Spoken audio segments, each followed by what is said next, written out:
Kamusta ka, kaibigan? Napakabuti ng ating Diyos. Kanyang pinagkaloob sa atin ng araw na ito upang tayo ay muling mag-aral ng Kanyang mga salita. Na kapag ating pinag-aralang kaibigan ang banal na kasulatan, ang daming mga pangako ng ating Panginoon para sa iyo, kaibigan. Na dapat ang pangakong ito ay nagbibigay ng liwanag sa bawat isa kung papaano tayo ay manampalataya sa ating Panginoon at tanggapin natin ang Kanyang paanyaya. Dito sa aklat ng Isaias, Kapitulo 1, versikulo 18, ganito ang paanyaya ng ating Panginoon. Magseparito kayo ngayon at tayo'y mga katwiranan, sabi ng Panginoon, bagamat ang inyong mga kasalanan ay maging tila mapula, ay magiging maputi na parang niebe. Bagamat maging mapulang gaya ng matingkad na pula, ay magiging parang balahibo ng tupa. Kaibigan, narito ang pangako ng Diyos. Kanyang paanyaya, imbitasyon sa iyo, kaibigan. Marahil sa nakaraan, tayo ay napahiwalay sa Diyos. Marahil sa nakaraan, tayo ay tumalikod sa ating Panginoon. Pero sa kabila ng ating ganong kalagayan, nandun pa rin ang Diyos.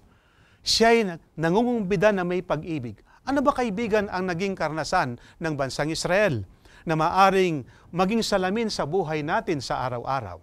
Ang sabi ng ating Panginoon na isinulat ni Isaias, propeta ng Diyos, sa Kapitulo 1, versikulo 2, at 3, ganito ang ating mababasa. Dinggin mo, o langit, at pakinggan mo, o lupa, sapagkat sinalita ng Panginoon, ako'y nag-alaga at nagpalaki ng mga bata, at sila'y naghimagsik laban sa akin. Nakikilala ng baka ang kanyang Panginoon, at ang asno ang pasabsaban ng kanyang Panginoon. Ngunit ang Israel ay hindi nakakilala. Ang bayan ko ay hindi gumuganita. Kaibigan, napakasakit. Kung ikaw ay isang tao, nag-alaga ka, pinalaki mo sa tahanan mo, pinakain mo sa palad mo, at pagkatapos dumating ang Panginoon o dumating ang panahon, tutukayin ka pa, kaibigan. Ano kaya ang mararamdaman mo? Ang sabi ng Panginoon, ako'y nag-alaga at ang kanyang ginamit na saksi ang langit at ang lupa. Ako'y nag-alaga ng mga bata at nung lumaki, hindi ako kinilala. Kaibigan, ano kaya kung ikaw ay merong isang anak o kaya ikaw ay isang anak na naramdaman ng iyong ama ay hindi mo siya sinusunod, kaibigan? Ano kaya ang iyong pakiramdam? Merong isang istorya. Isang lalaki ang lumapit sa kanyang ama. Malapit na ang kanyang graduation. Ang sabi sa kanyang ama, Daddy, gusto kong bigyan mo ko ng regalo na isang kotse. Hindi umimik yung ama. Subalit, nung dispiras ng kanyang graduation, ay nagpunta ang kabatang ito sa kanyang ama. Sabi, Daddy, nasan na yung regalo mong kotse sa akin? Ang ginawa ng ama ay isang nakabalot na regalo sa sulok at pagkatapos ang sabi ng amang ito, Son, I am proud of you and I love you. At nung buksan ngayon ng anak, yung regalong yon, ang nakita niya ay isang Biblia. Galit na galit yung anak, ang sabi, Daddy, sa dami ng iyong salapi, ang regalo mo sa akin ay isang Biblia. At ang sabi niya, hindi na ako muling pupunta sa bahay na ito. At ako'y magpakalayo-layo na. Dumaan ang maghapon, hindi nagbalik yung anak at pagkatapos dumaan ang isang linggo, isang buwan, isang taon at dumaan pa ang maraming taon. At siya nagkaroon na ng sariling pamilya at gayon din ng sariling negosyo. Minsan, naisip niya, ano kaya? Dadalawin ko naman ang aking daddy. Alam kong nag-iisa sa bahay. Matagal nang patay ang aking mami. Subalit bago siya nakadalaw, nakatanggap ng sulat ang lalaking ito. Galing sa abogado ng kanyang daddy. At ang sabi ng abogado, magkikita tayo sa bahay ng iyong daddy sa ganong petsa at 9 o'clock in the morning. Kaibigan, nalungkot siya. Namatay ang kanyang daddy, hindi man sila nagkausap. At noong dumating na nasabing petsa, siya ay nagpauna sa abogado. Hinanap niya yung Bible na kanyang iniyagi sa sulok. At nung nakita niya, ito ay punong-puno ng alikabok. Pinagpag niya at pagkatapos, binuksan ang Bible. At nung buksan ang Bible, merong susi ng kotse na nahulog sa Bible, kaibigan. Ano kaya kung hindi nagalit at pagkatapos binuksan ang Bible? Hindi sana nakita yung susi ng kotse. At alam mo kaibigan, yung nakalagay sa susing yun ay, o yung nakaipit sa Bible, ang wika, paid in cash. At ito ay binili ng kanyang daddy bago ang kanyang graduation. Kaibigan, noong kanyang patuloy na binabasa ang Bible, nabasa niya yung in-underline ng kanyang daddy sa Bible. At ang wika, kung kayo ang wika ay mga magulang na masama at marunong kayong magbigay ng mabuting kaloob sa iyong mga anak, gasino pa kaya ang inyong amang nasa langit? Kaibigan, ganito ang nangyari. Sa kabila ng mabuting bagay ang ibinagkaloob ng Diyos sa bansang Israel, tinawag ang bansang Israel. Mula sa pagkaalipin, ginawa silang free, kaibigan. Ginawa silang malaya. At nung sila nakapasok na sa lupang pangako, samantalang ang panahon ay lumilipas, nakalimutan nila ang Diyos na nagbibigay ng mabuting bagay sa kanila. Nakalimutan nila sa kanilang pangangailangan ang Diyos ang nagkakaloob, kaibigan. At hindi lang yon, nagpakalayo-layo sila. Subalit sa kabila ng sila'y lumayo sa Diyos, ang ating Panginoon ay merong paring paanyaya sa kanyang bayan. Ano kaibigan ng paanyayang yon? Ang sabi ng ating Panginoon, basahin natin muli ang sinasabi sa Isaias 1:18, magsiparito kayo ngayon. Kaibigan, ngayon. Hindi bukas, kundi ngayon ang sabi ng Panginoon. At tayo mga magkatwiranan, sabi ng Panginoon. Sino nagsabi, kaibigan? Ang Panginoon. Come, let us reason together, ang sabi sa Ingles. Mga tuwiran ka, sabi ng Panginoon.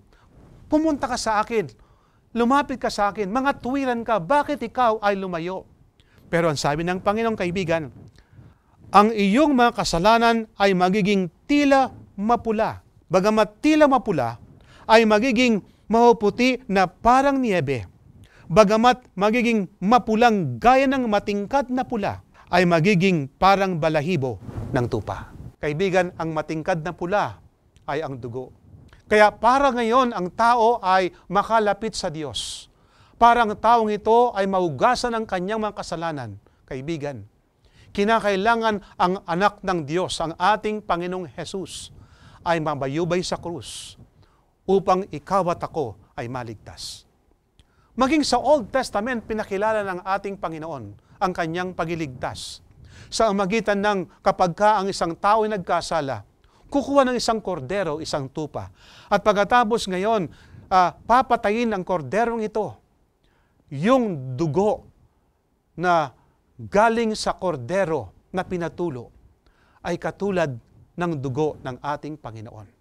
Kaya noong dumating si Kristo sa lupang ito, ang sabi ngayon ni John the Baptist sa kanyang mga lagad, nakitang Panginoon, ang sabi niya, narito ang kordero ng Diyos, nag-aalis ng kasalanan sa sanlibutan nito. San Juan Kapitulo 1, versikulo 29. Ito ang sinasabi ng ating Biblia, kaibigan. Kaya nga, yung tunay na kordero, nung siya ay pinanganak sa lupang ito, lumaki siya. Naging masunurin sa kanyang mga magulang. Hindi lamang masunurin sa kanyang mga magulang, kundi pa naman sa kanyang amang nasa langit. Siya ay nabayubay sa krus, kaibigan. Nabugbog ang kanyang katawan alang-alang sa iyo at alang-alang sa akin. At pagkatapos ang kanyang ulo'y nilagyan ng tinik na korona, sapagkat noong hindi pa nagkasalang tao, walang tinik, kaibigan. At bunga ng kasalanan, nagkaroon ngayon ng tinik. At ang ulo ng Panginoon ang lalagyan ng tinik na korona. Tanda, kaibigan, sa katigasan ng ating ulo, ang anak ng Diyos ang nilagyan ng tinik na korona. Nagkaroon ng sugat ang buong katawan ng ating Panginoon mula sa ulo hanggang sa kanyang paa sapagkat siya'y nabayubay sa krus. At yung dugong yung kaibigan, ang pangako niya, sa ibang bahagi ng Biblia, ang maghuhugas sa ating mga kasalanan, ang dugo ni Kristo, nangangulugan, walang maaaring pangtubos sa iyo sa kasalanan at gayon din sa aking kasalanan, kundi ang dugo ng ating Panginoon. Kaya kapag tayo nagkakasala, ayon sa Hebreo Kapitulo 6, versikulo 6, ating muling pinapako si Kristo sa krus ng Kalbaryo at binibilad sa kahiyan, kaibigan. Alam mo, kapag pinapakita sa mga litrato ang ating Panginoon na para bagang malinis ang kanyang mukha at saka ang kanyang katawan, kaibigan. Pero alam mo ba, nung siya'y pinalo ng latigo, nung unang panahon, kaibigan, kapag pinalo ka ng latigo, ang laman mo at balat ay sumusunod ay sa latigo, kaibigan. Kaya nga sabi ni Apostol Pablo, kulang na lang ng isa para siya mamatay. 40 ang ginawa sa kanya na pinalo siya. Ganon ang ginawa sa ating Panginoong, kaibigan. Hindi lang siya'y nagpasa ng krus, pinalo kung ilang beses at pagkatapos nabayubay sa krus, nabilad sa kahiyan, kaibigan, ng dahil sa iyo at ng dahil sa akin. At ngayon, meron siyang paanyaya. Gaano man tayo marahil ang ating magiging masama sa libutan na ito, napalayo sa Diyos. Ibang naalala, kaibigan, yung prodigal son sa Bible. Ayaw niya yung pangako o yung mga sinasabi ng kanyang ama, yung kanyang pangaral sa kanya. Nagpakalayo-layo siya, kaibigan. At nung wala na siyang mga ari-arian na kanyang kinuha sa kanyang ama, nung unang panahon na kapag ang ama ay buhay pa, hindi mo maaaring kunin ang mana mo, pero hiningi na ang kanyang mana. Nagpakalayo-layo siya, kaibigan. At pagkatapos nung wala na siyang makain, ang kanyang kinakain ay pagkain ng mga baboy. Napag-isip-isip niya ngayon ang kanyang ama. Marami siyang mga alipin at ang kinakain ay masarap. Kaya ang sabi niya, babalik ako sa aking ama. Kaibigan, yun ang kailangan natin. Tayo babalik sa ating Panginoong Hesus. At nung sinagbalik, sinalubong siya ng kanyang ama, niyakap siya. Pinadama sa kanya ang pag-ibig ng isang ama. Gayun din, kaibigan, kapag tayo lalapit sa ating Panginoon, ipapadama sa iyo, kaibigan, ang kanyang pag-ibig sa iyo. Bakit tayo hindi lalapit sa ating Panginoon? Hindi lamang tayo patatawarin sa ating mga kasalanan, kundi ang sabi ng Biblia, tayo lilinisin sa lahat ng ating mga kalikuan. Yung ating mga kasalanan na mapupula, gagawin niya, kaibigan, na maputi upang tayo ay makaharap sa kanyang harapan na karapat-dapat, sapagkat ang kasalanan ng wika ng Biblia ang nagpakubli sa harap ng Diyos para hindi na natin makita ang ating Panginoon. At ang kanyang pangako, kaibigan, ni siya'y muling darating upang kunin ka, daling ka sa langit na bayan. Pero kailangan, kaibigan, mapatawad muna tayo sa ating mga ginawang kasalanan. Hindi tayo karapat-dapat pumasok sa kanyang kaharian kung tayo ay gumagawa ng kasalanan. Kinakailangan, kaibigan, ating alisin ang kasalanan sa buhay natin. Kinakailangan ating iwaksi ang mga kasalanan na yan. Kinakailangan tayo ay lumapit sa ating Panginoon at sa ating paglapit sa Kanya. Ang sabi niya, gaano man karami ang iyong mga kasalanan, gagawing maputi ng ating Panginoon ang ating kalagayan. Kaibigan, ito ay isang paanyaya. At ang source ng paanyayang ito, walang iba kundi ang ating Panginoong Hesus. Kaibigan, sa oras na ito, nais ng Panginoon, tanggapin mo siya. Nais niyang ikaw ay makasama sa langit na bayan. Inihahandang tahanan para sa iyo, kaibigan. Hindi tayo maaring makapasok sa tahanang iyon kung taglay pa natin ang kasalanan sa ating mga puso. Kinakailangan maalis ang kasalanan sa ating mga puso. Ang ating mga puso, kaibigan, ay pusong bato. Pero ang nais ng Panginoon, palitan niya ng pusong laman. Kaya nga, sa karanasan ni Haring David, ang kanyang panalangin sa ating Panginoon, na gawin siyang malinis, karapat-dapat, sapagkat nung nakilala niya ang kanyang kasalanan, nagsisi si Haring David. Bakit? Anong kanyang nagawang kasalanan? Nung kanyang kinuha yung asawa ng may asawa, Betseba. At pagkatapos noong buntis ang babaeng ito, para mapagtakpan ang kanyang kasalanan, pinatawag ang asawa ng babaeng ito na isang sundalo niya. At nung ayaw makisiping sa kanya, nilasing. Para nga makisiping kay Betseba. Pero hindi pa rin nakisipin, kaibigan. So ang ginawa ng haring ito ay pinapatay niya si Uriah na asawa ni Betseba. At noong namatay, kaibigan, ang lalaki ito, akala niya siya ligtas na sa kanyang kasalanan. Pero nandoon si Nathan, pinakilala ang kanyang kasalanan. At nung nakilala ang kanyang kasalanan, siya nagsisi sa Diyos.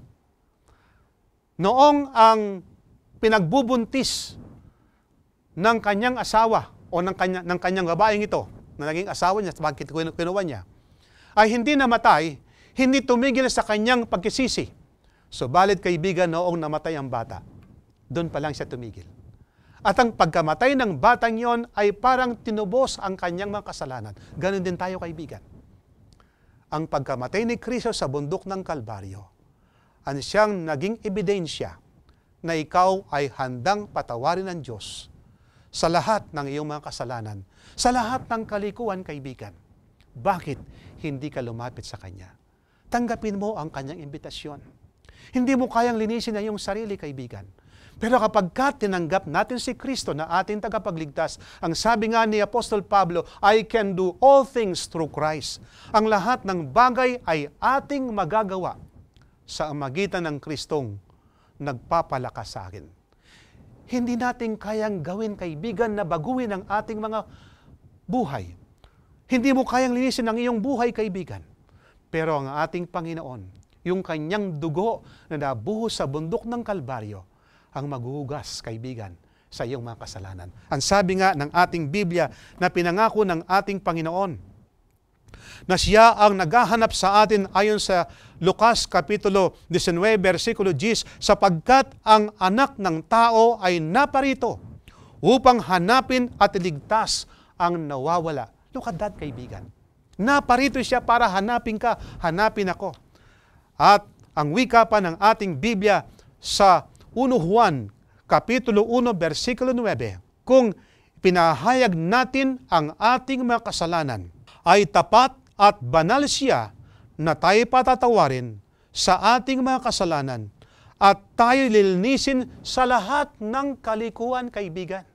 Ito ang pangako sa atin. Ang kailangan lang lumapit tayo sa Kanya, ating ikumpisal ang ating mga kasalanan.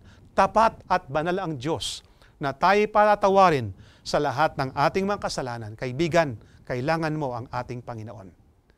Tayo'y manalangin. Mapagpala at dakila po naming Diyos, napakabuti niyo sa amin. Nagkasala po kami sa inyo. Kami po'y nagpakalayo sa inyo.